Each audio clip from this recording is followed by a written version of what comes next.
Buenas noches, bienvenidos a Historias de Terror.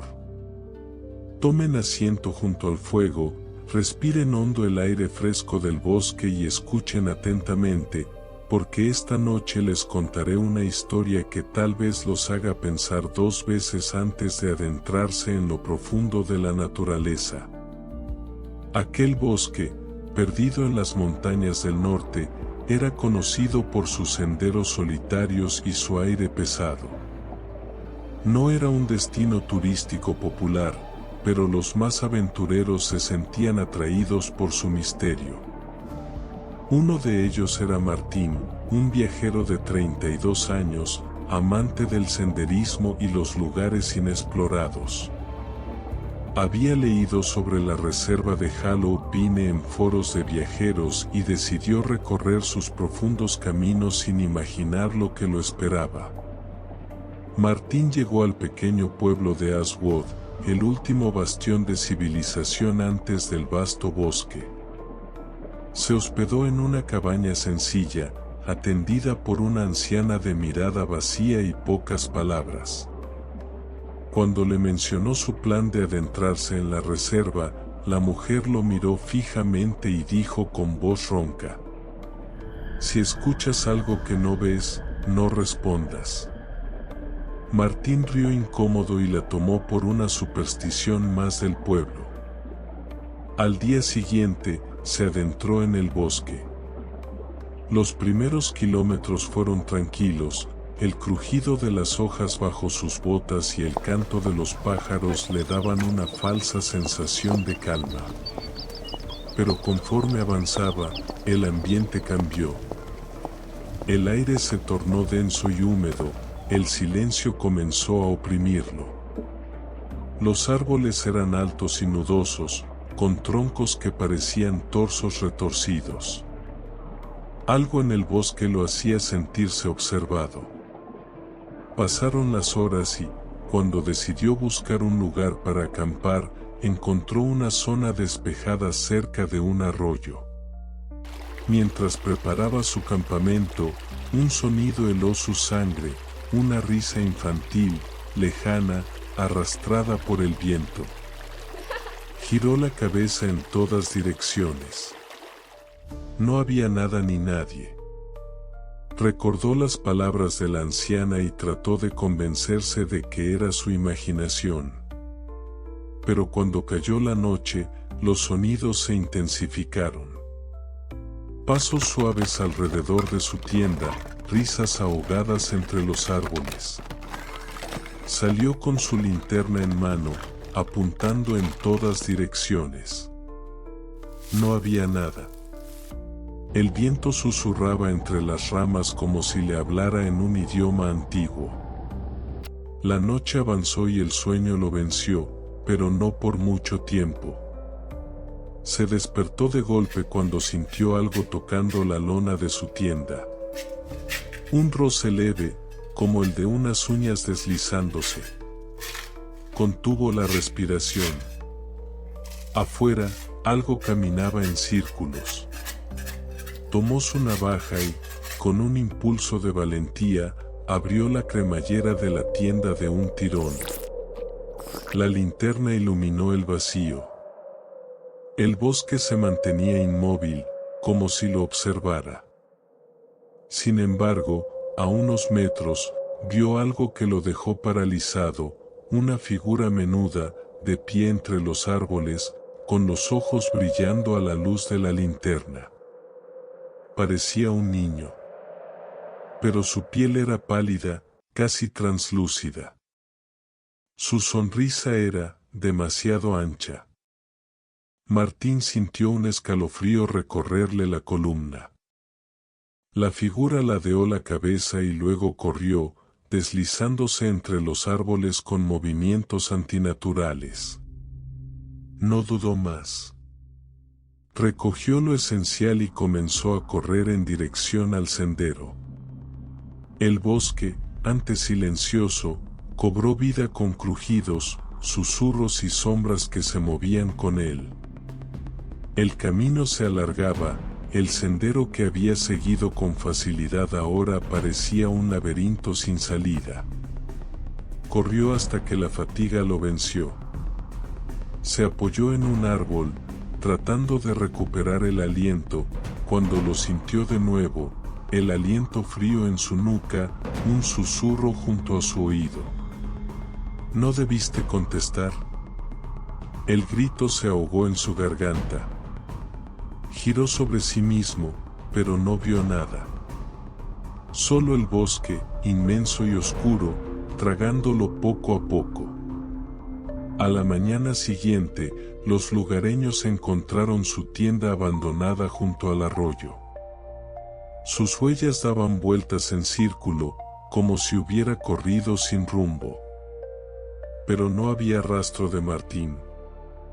Solo encontraron su linterna, aún encendida, apuntando hacia el vacío. Así que, si alguna vez caminan solos en el bosque y escuchan una risa infantil entre los árboles, no respondan. Porque puede que algo los esté llamando, y si responden, tal vez nunca encuentren el camino de regreso. Todo comenzó con un viaje improvisado.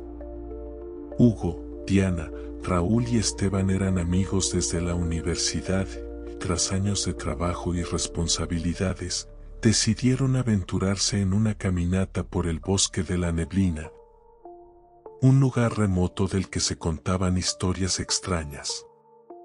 Los lugareños decían que había caminos que aparecían y desaparecían, que la neblina podía engullirte y que, si caminabas lo suficiente, podías encontrar algo que no debería estar ahí.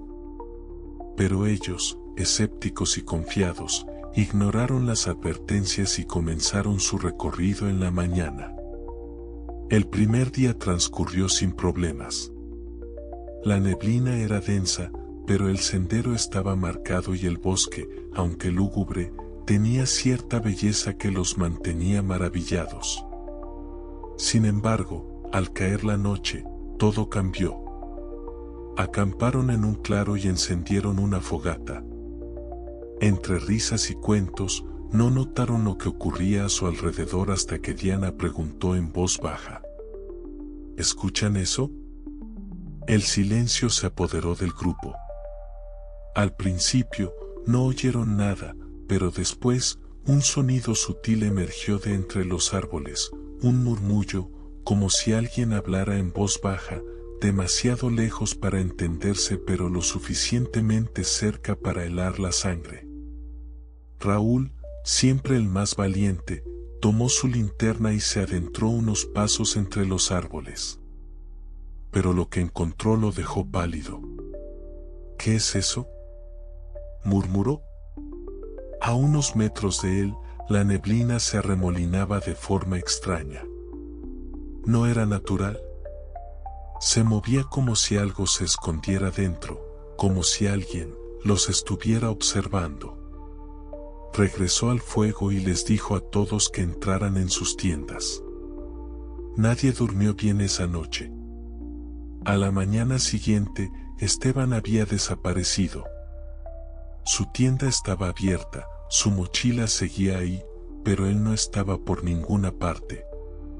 Lo buscaron por horas, llamándolo, internándose en el bosque cada vez más. La neblina seguía ahí, espesa y pesada, sofocante. Cada tanto, creían escuchar su voz, llamándolos a lo lejos. «Aquí. Estoy aquí», decía, pero su tono era extraño, como si viniera de todas partes y de ninguna. Hugo insistió en seguir la voz, pero Raúl lo detuvo. Algo no estaba bien. La voz sonaba, hueca, vacía, como si solo imitara las palabras de Esteban. Diana comenzó a llorar y suplicó que se fueran. Raúl estuvo de acuerdo. Pero Hugo estaba convencido de que podían encontrar a su amigo y corrió hacia la neblina. Lo último que vieron de él fue su silueta desvaneciéndose entre los árboles. Después, el silencio. Raúl y Diana huyeron del bosque. Corrieron sin parar hasta que encontraron a unos guardabosques y les contaron todo. Una búsqueda se llevó a cabo por 3 días. No encontraron ni rastro de Hugo ni de Esteban. Sin embargo, cuando los oficiales revisaron las cámaras de seguridad en la entrada del bosque, descubrieron algo que les puso la piel de gallina. Solo 2 personas habían salido de la reserva. Pero 4 habían entrado. Hasta el día de hoy, Raúl y Diana juran que Hugo corrió hacia la neblina, que escucharon su voz. Pero en las cámaras, nunca apareció saliendo del bosque. Simplemente, dejó de existir. Así que si alguna vez caminan por un bosque y ven la neblina moverse como si respirara, no se detengan. No escuchen las voces. Y sobre todo, nunca respondan cuando algo los llame por su nombre. Las desapariciones en el bosque de Black Hollow eran comunes, aunque pocos fuera del pueblo hablaban de ellas. Cada año, excursionistas, cazadores y viajeros se adentraban en sus profundidades y nunca volvían. La mayoría de los casos se archivaban como pérdidas accidentales, personas que se desviaban del sendero, se extraviaban y morían de hambre o hipotermia. Pero los lugareños sabían que no era así. Había algo más en ese bosque. Algo que los forasteros no comprendían. Julián, fotógrafo y amante de la naturaleza, llegó al pueblo con la intención de documentar la belleza de Black Hollow. Había escuchado rumores sobre su extraña atmósfera, pero desestimó las advertencias como meras supersticiones. No era la primera vez que visitaba un lugar con una historia oscura. El primer día exploró los alrededores. Capturó imágenes de los árboles gigantescos, la niebla matinal que flotaba entre las ramas y los reflejos del sol en los ríos cristalinos. Se sentía extasiado. Sin embargo, algo le incomodaba, el bosque estaba demasiado silencioso. No había cantos de pájaros ni el zumbido de insectos. Solo su respiración y el crujido de las hojas bajo sus botas. Acampó cerca de un claro. Encendió una fogata y revisó las fotos en su cámara. Pero algo llamó su atención. En una de las imágenes, entre los árboles, había una figura borrosa. Parecía una persona, pero no recordaba haber visto a nadie cerca. Pensó que era su imaginación y se acostó a dormir. El sonido de pasos lo despertó en la madrugada. Se sentó de golpe, con el corazón latiéndole en la garganta. La fogata aún ardía en brasas, y la neblina se había espesado. Escuchó algo moviéndose entre los arbustos. Respiró hondo y tomó su linterna. Apuntó hacia el bosque. No vio nada. Pero cuando giró la luz hacia su tienda, su sangre se heló. Había huellas alrededor de su campamento. Muchas. Y no eran suyas. No pudo dormir más. Pasó el resto de la noche con la navaja en mano, atento a cualquier sonido.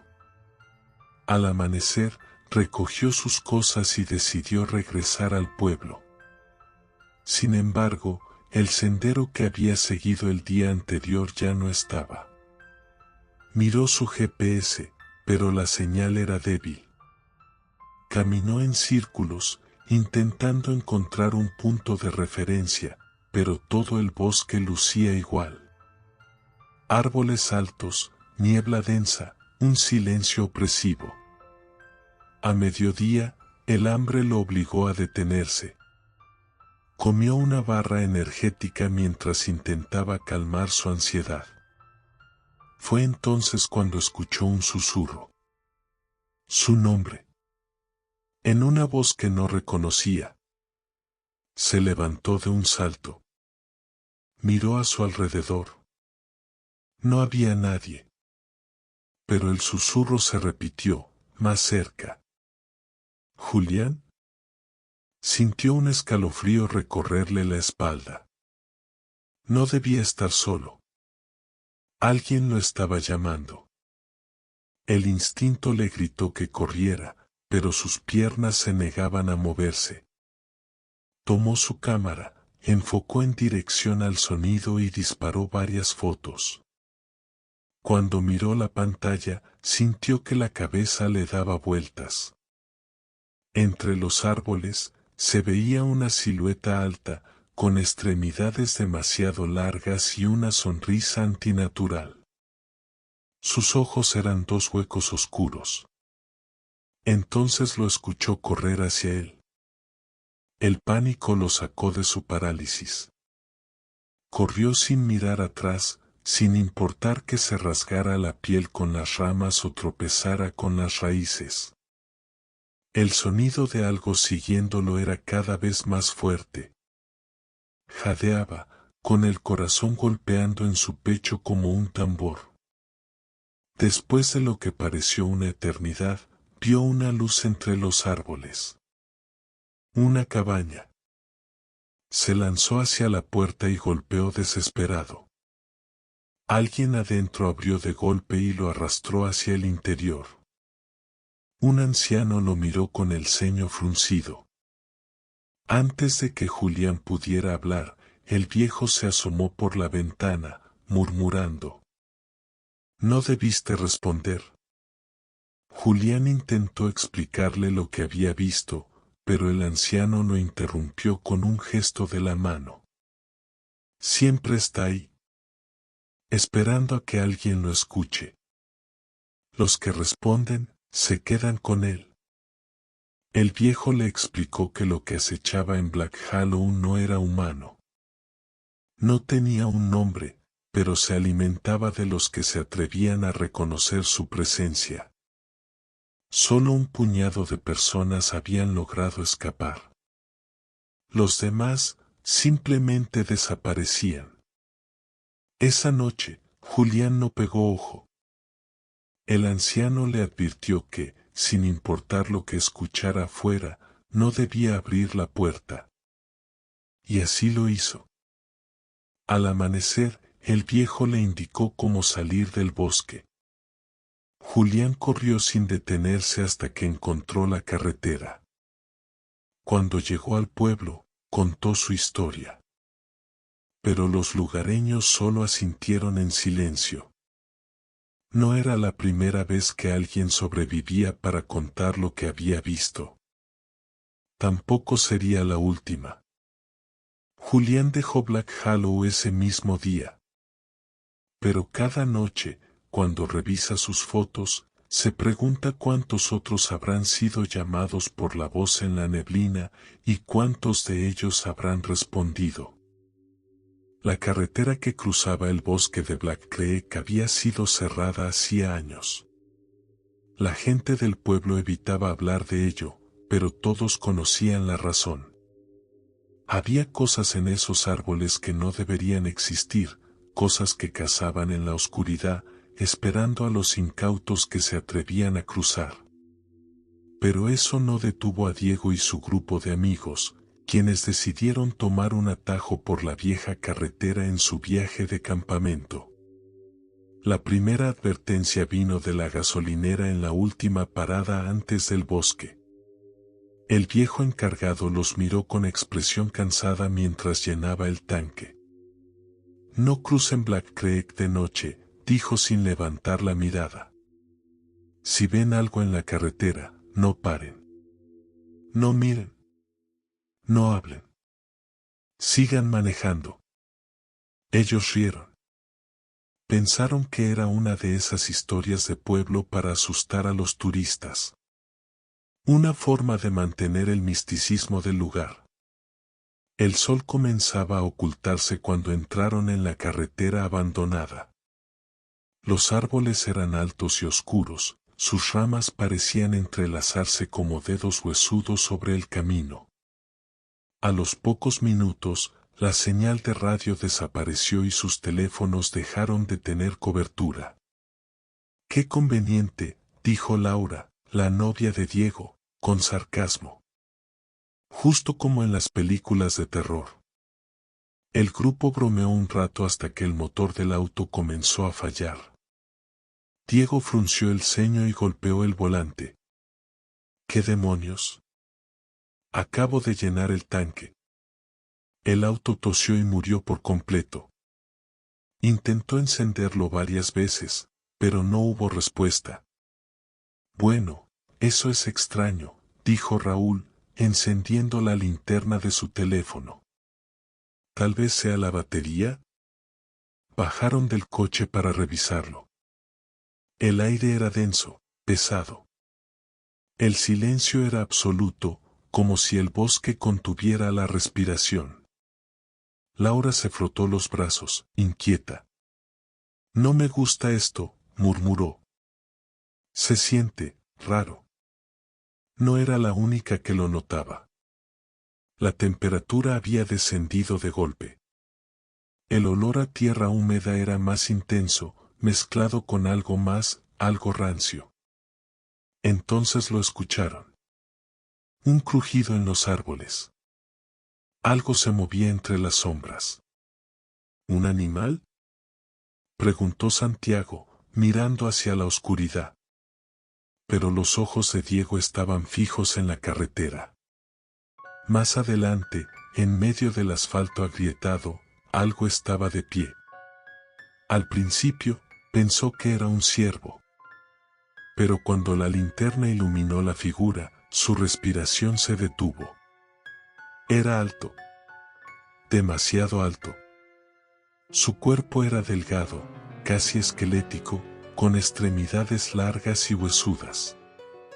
Su piel era pálida y su rostro no tenía rostro. Solo una superficie lisa donde deberían estar sus ojos y boca. Laura jadeó. Santiago murmuró un insulto y Raúl retrocedió lentamente. El ser dio un paso hacia ellos. El auto se encendió de golpe. «¡Suban!», gritó Diego. Se lanzaron al interior y Diego pisó el acelerador. Las llantas chirriaron en el asfalto roto mientras el coche avanzaba a toda velocidad. «¿Qué carajos era eso?», gritó Laura. Nadie respondió. La adrenalina nublaba sus mentes. Diego mantuvo la mirada fija en la carretera, pero en el espejo retrovisor pudo ver algo moverse entre los árboles, siguiéndolos a una velocidad imposible. La carretera parecía alargarse, como si nunca fueran a salir de ahí. Los árboles eran cada vez más densos, el camino más estrecho. Y entonces, la radio cobró vida. Un susurro distorsionado llenó el auto. Era una voz, su voz. «Diego». El escalofrío le recorrió la espalda. Giró la perilla para apagar la radio, pero la voz continuó. «Diego, detente». No. No podía detenerse. No debía. Pero sus manos dejaron de responder. Sus pies se congelaron sobre los pedales. Sintió como si algo se metiera en su mente, manipulando su voluntad. Sus ojos se movieron solos hacia el espejo retrovisor. El ser estaba allí, sentado en el asiento trasero, sonriendo sin boca. Laura gritó. El auto derrapó fuera de la carretera y cayó en una zanja. El impacto los dejó aturdidos. La radio se apagó. El aire quedó en un silencio absoluto. Cuando Diego recuperó la conciencia, vio que el ser ya no estaba. Pero Laura y Raúl tampoco. Salió tambaleándose del auto. Santiago estaba en el suelo, sangrando por la cabeza, pero aún respiraba. ¿Dónde están los demás?», y jadeó Diego. Santiago solo negó con la cabeza. No lo sabía. Buscaron entre los árboles, gritaron sus nombres, pero no hubo respuesta. Solo el susurro del viento, llevándose sus voces en la oscuridad. Cuando la luz del amanecer empezó a filtrarse entre los árboles, encontraron la carretera principal. Un camionero los recogió y los llevó de vuelta al pueblo. La policía organizó una búsqueda. No encontraron rastros de Laura ni de Raúl, ni de su auto. La carretera de Black Creek seguía cerrada, cubierta por la maleza, como si nadie hubiera conducido por ahí en décadas. Diego y Santiago nunca pudieron explicar lo que pasó. Pero en las noches, cuando el viento sopla fuerte entre los árboles, Diego jura que aún puede escuchar su nombre, susurrado en la estática de la radio.